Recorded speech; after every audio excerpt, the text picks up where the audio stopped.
दो दिन पहले खबर आई कि बॉलीवुड के जाने माने अभिनेता सुशांत सिंह राजपूत ने सुसाइड कर ली। उसके बाद से देश भर में मीडिया, सोशल मीडिया में हर जगह इसी बात का डिस्कशन है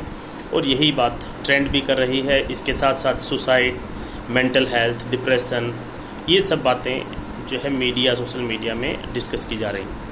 कुछ लोगों का कहना है कि ये सुसाइड है, वो डिप्रेशन में थे। कुछ का कहना है कि ये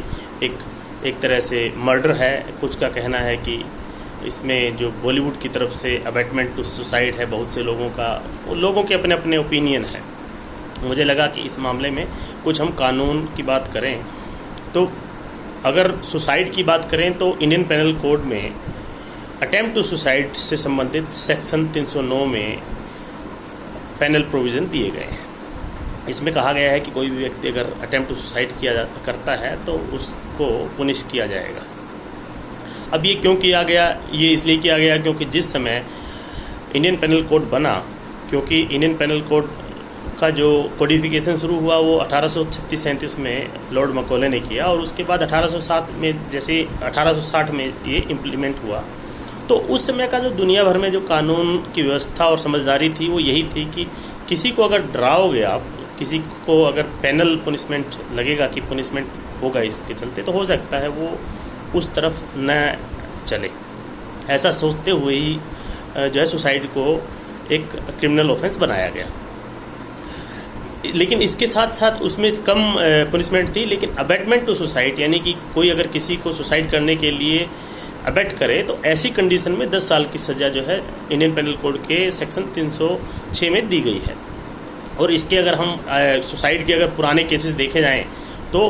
ऑलमोस्ट 1880-82 के आसपास भी ऐसे केस हुए हैं कि एक महिला जो है कुएं की तरफ दौड़ती जा रही थी और उसको पकड़ लिया गया।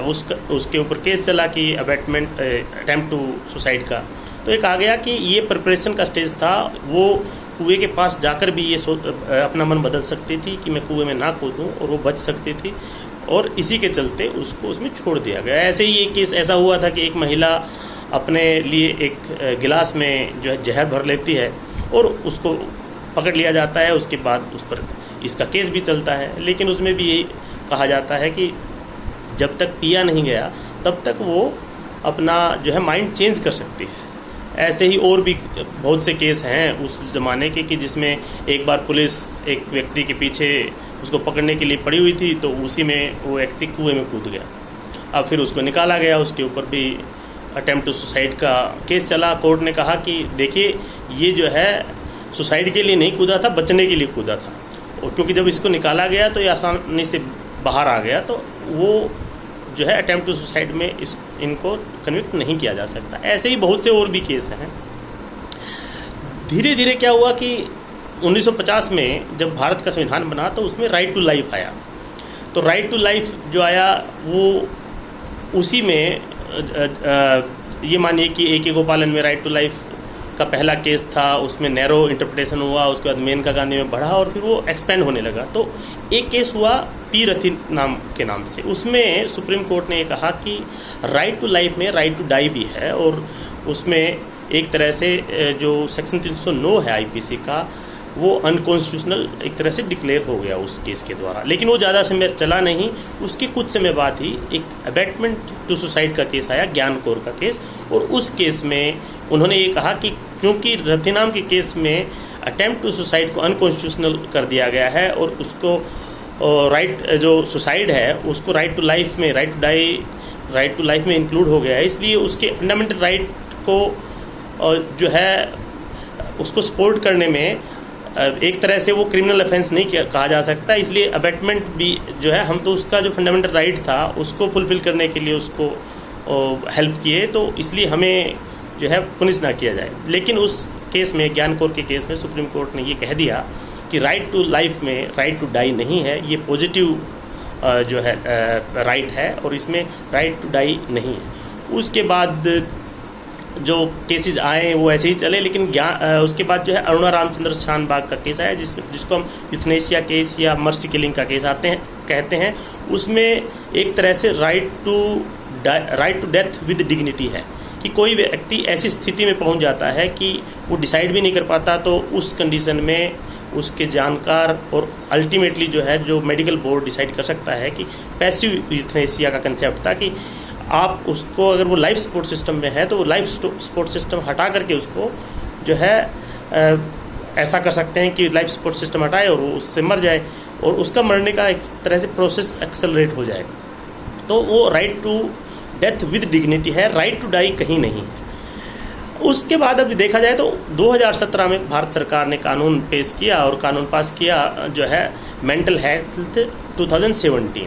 इसमें एक तरह से आईपीसी में से 309 खत्म नहीं किया जो अटेम्प्ट टू सुसाइड वाला जो क्रिमिनल ऑफेंस है, लेकिन बाहर से कहिए कि मेंटल हेल्थ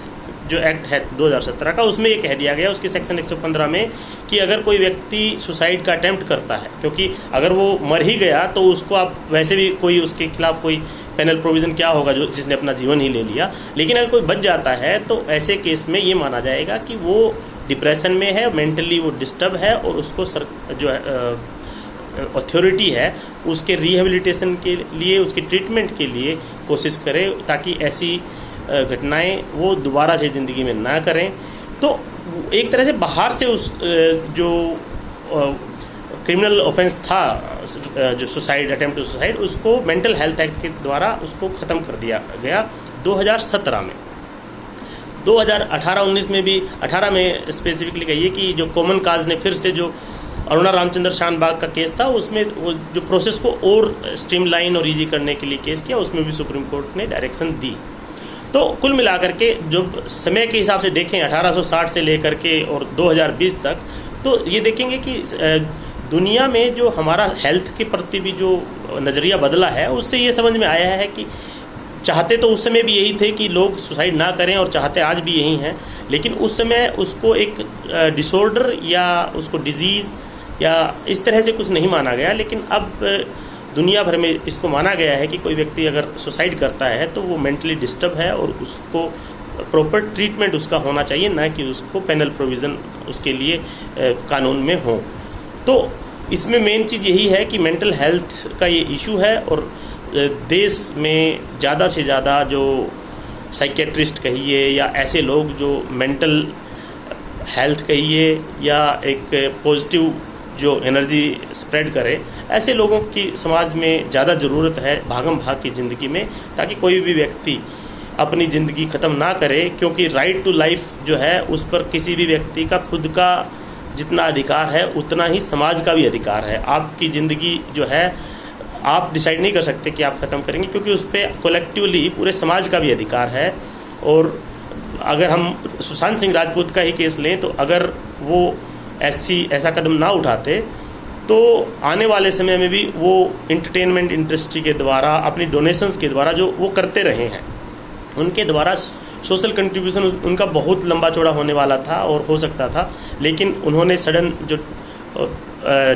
स्टेप लिया वो उनके लिए तो घातक हुआ ही, वो समाज के लिए भी दुखद और एक तरह से बहुत ही घातक कहिए या ख़राब स्टेप है और इससे बहुत से लोग डिस्टर्ब भी हुए हैं। तो ये